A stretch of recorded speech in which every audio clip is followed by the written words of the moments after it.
সারা বিশ্বে সবচেয়ে বেশি ব্যবহৃত হয় প্যারাসিটামল ওষুধ।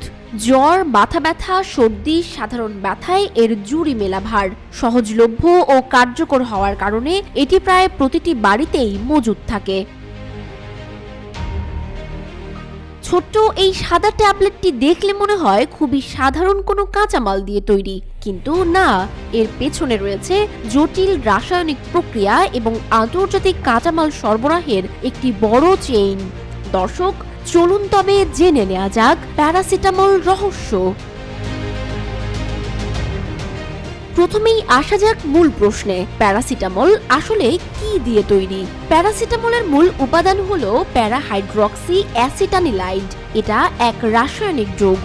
এই যৌগই ব্যথা এবং জ্বর নিয়ন্ত্রণ করতে সক্ষম। এই যৌগটি তৈরির জন্য কয়েকটি প্রধান কাঁচামাল প্রয়োজন, যেমন প্যারাহাইড্রক্সি বেনজালডিহাইড, অ্যাসিটিক অ্যানহাইড্রাইড ও ফেনল ডেরিভেটিভস।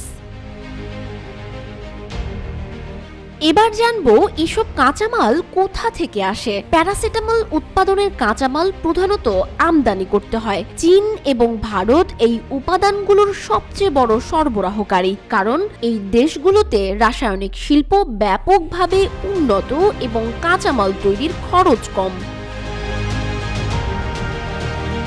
এখান থেকে প্যারাহাইড্রক্সি বেনজালডিহাইড এবং অ্যাসিটিক অ্যানহাইড্রাইড আমদানি করা হয়। কাঁচামালের পাশাপাশি কিছু প্রস্তুত পণ্য সরবরাহ করে।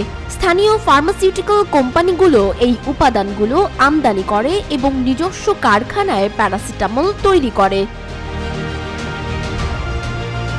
এবার জানবো কিভাবে তৈরি হয় প্যারাসিটামল। প্যারাসিটামল তৈরির প্রক্রিয়া মূলত একটি রাসায়নিক প্রক্রিয়া।